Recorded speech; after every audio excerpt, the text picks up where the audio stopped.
आज मैं supreme court के माननीय मुख्य न्यायाधीश CJI रमन्ना साहब का ध्यान मैं बिहार सरकार के क्रियाकलाप, एक्टिविटी और साजिश के बारे में बताना चाहता हूँ।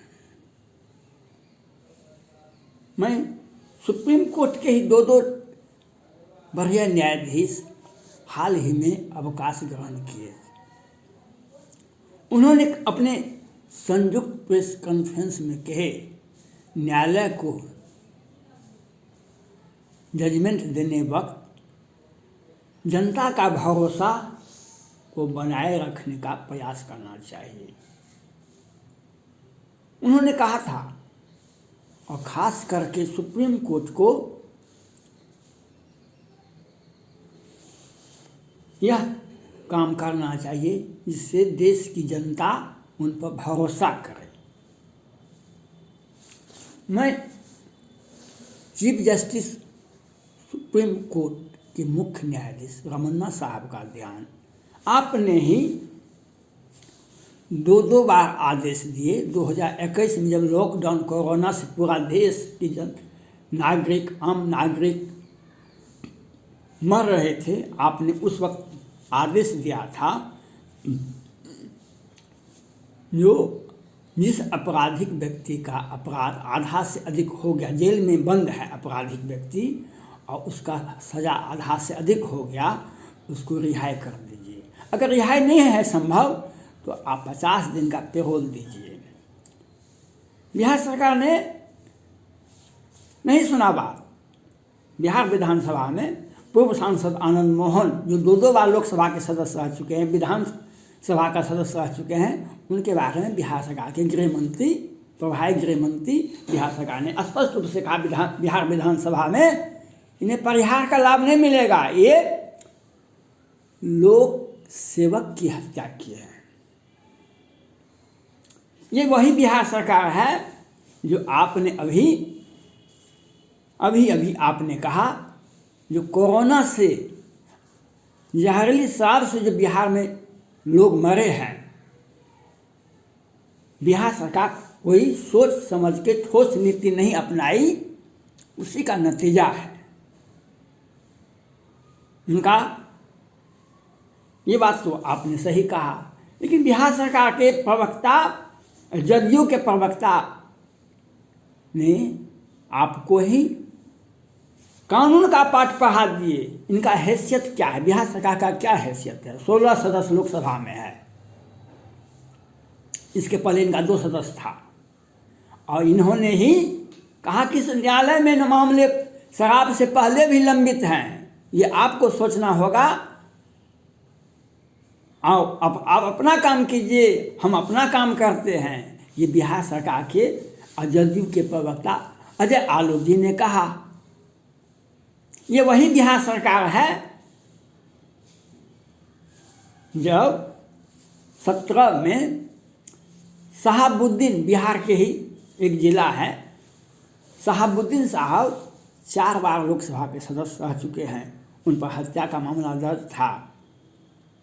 तो बिहार में जदयू और राजद की सरकार थी। पटना हाईकोर्ट के मुख्य न्यायाधीश थे एक के अहमद अंसारी साहब। पटना हाईकोर्ट के मुख्य न्यायाधीश थे एक के अहमद अंसारी साहब। बिहार सरकार के मैनेज से सारे अपराधियों का बेल हो गया। उसके बाद शहाबुद्दीन साहब का जमानत हुआ। इस पर भाजपा के सुशील मोदी जी ने खूब हल्ला किया, यह मैनेज बिल है, यह अपराध को बढ़ावा देने वाला बिल है। एक अहमद अंसारी साहब ने उसी वक्त रिटायर करने वाले थे पटना हाई कोर्ट से।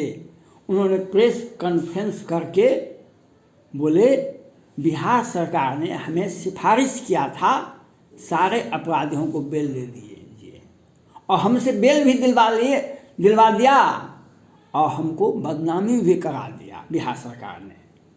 ये वही बिहार सरकार है। एक अहमद अंसारी साहब 17 में पटना हाई कोर्ट के मुख्य न्यायाधीश हुआ करते थे। उन्होंने ये कहा और वही हुआ। शहाबुद्दीन साहब का बेल सुप्रीम कोर्ट में टूट गया, वे जेल में अब इस दुनिया में नहीं रहे। 2019 में इतिहास में और भारत में 2 घटना हुई। एक कलकत्ता पश्चिम बंगाल में घटना हुआ था, एक घटना बिहार में हुआ था। उस वक्त सुप्रीम कोर्ट के मुख्य न्यायाधीश थे गोगोई साहब। उन्होंने बिहार में एक संस्था है, लड़कियों के अनाथ बच्चों की संस्था के लिए विकास करने की संस्था, बालिका गृह कांड, मुजफ्फरपुर में है।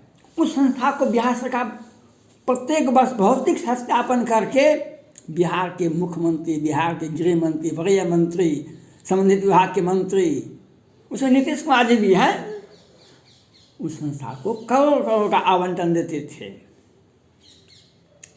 और भौतिक सत्यापन, लड़कियों के सर्वांगीण विकास के लिए भारत सोचेगा हम उससे ज़्यादा अधिक विकास करते हैं।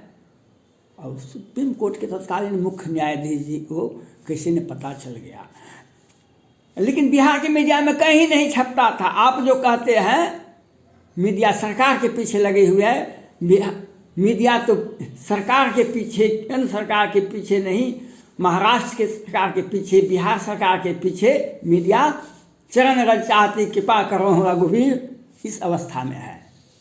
और बिहार के मीडिया में कहीं नहीं छपा, लेकिन सुप्रीम कोर्ट के तत्कालीन मुख्य न्यायाधीश गोगोई साहब को कैसे ने पता चल गया। उन्होंने दूसरे राज्य के किसी संगठन से जांच करवाए तब पता चला 11 बच्ची की हत्या हुई उस संस्था में, 34 के साथ बलात्कार हुआ।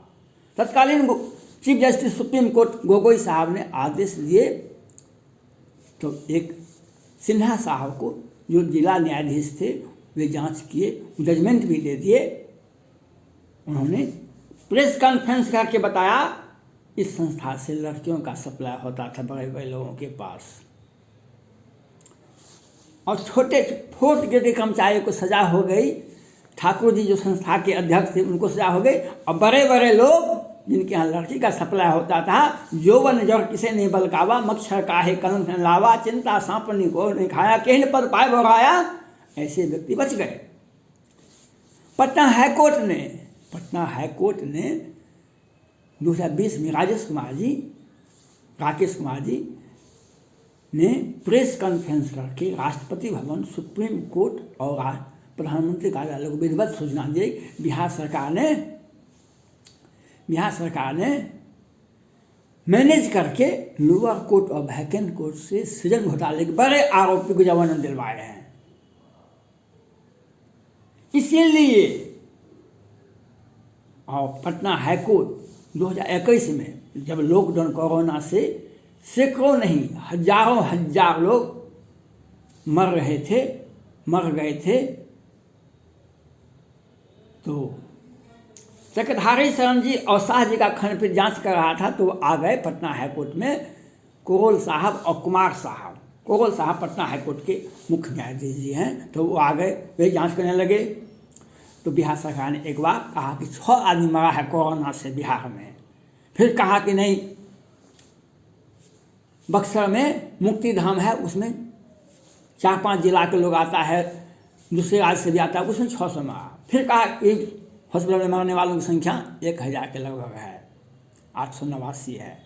लेकिन गांव टोला कस्बा में मरने वालों की संख्या पूछते पटना हाईकोर्ट के मुख्य न्यायाधीश कोरोल साहब पूछते रह गए बिहार सरकार ने कि मुख्यमंत्री जी ने कहा ये केंद्र सरकार का पोर्टल है, हम नहीं बताएंगे आपको। और आज आपने पूछा जो जहरीली शराब से जो मरा है, इसके लिए बिहार सरकार दोषी है, इनका सोचा समझा कोई योजना नहीं था, इसीलिए मरा।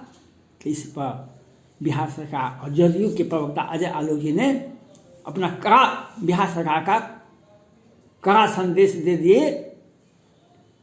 शराब से पहले भी न्यायालय में मामले लंबित हैं, शराब के बाद भी आपको कैसे न्याय देना है, लंबित मुकदमों का निपटान कैसे करना है ये आप जानिए। आप अपने काम कीजिए, हम अपने काम करिए। माननीय सुप्रीम कोर्ट के मुख्य न्यायाधीश जी, आपने 2-2 बार आदेश दिए बिहार सरकार को, लेकिन बिहार सरकार नहीं सुन रही है। तो आओ 30 याचिकाएं पटना हाई कोर्ट में लंबित है। बिहार विधानसभा का चुनाव हुआ था 2020 के अंतिम में, और फरवरी में 30 याचिकाएं पटना हाई कोर्ट में लंबित है। आप इस संवैधानिक संस्था के सुप्रीम कोर्ट के मुख्य न्यायाधीश जी हैं। हमारे संवैधानिक संस्थाओं का कार्यकाल 5 साल का ही होता है, लोकसभा हो विधानसभा हो, और 1 साल बीत गया। पटना हाईकोर्ट सुनवाई नहीं कर रही है। पटना हाईकोर्ट सुनवाई अभी शुरू नहीं किया है। अभी फिर लॉकडाउन कोरोना आ गया है, कल परसों में घोषणा हो जाएगा। रात का कर्फ्यू लागू है अब आज से कल तक में।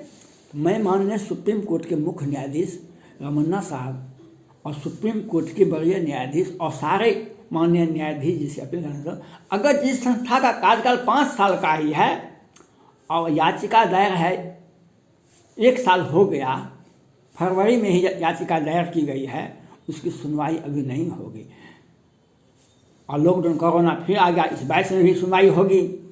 तो एक सोची समझी साजिश बिहार सरकार का है, और आप इस पर चुप हैं। मैं आपसे आग्रह करता हूँ, मैंने पहले भी वीडियो बनाया था, फर्स्ट वीडियो, उसमें मैं कहती हूँ लोकसभा और विधानसभा का चुनाव में मतगणना में जो हेरा फेरी होता है, उसके लिए अगर याचिका दायर की जाए तो उसको 3 महीने के अंदर में सुनवाई होनी चाहिए, उसकी समाप्ति होनी चाहिए, चाहे हाई कोर्ट में हो या सुप्रीम कोर्ट में जाए मामला। लेकिन बिहार सरकार के सौजन्य से या पटना हाई कोर्ट के 25-26 न्यायाधीश हैं पटना हाई कोर्ट में, लेकिन सुनवाई नहीं हो रही है। तो क्या अगर संवैधानिक संस्थाओं का कार्यकाल 5 साल का है, उसमें जो हेरा फेरी चुनाव में मतगणना में हुआ है, वह सुनवाई अगर 4 साल के बाद होगा, तो उत्तर कोरिया के किम जोंग, रूस के राष्ट्रपति रूस का पुतिन साहब और चीन के राष्ट्रपति शी जिनपिंग साहब पैदा लेंगे, क्योंकि 1 साल से मामला याचिका दायर है, लेकिन पटना हाईकोर्ट नहीं सुनवाई कर रहा है, और दूसरा साल शुरू हो गया है, और संवैधानिक संस्थाओं का कार्यकाल 5 साल का ही है।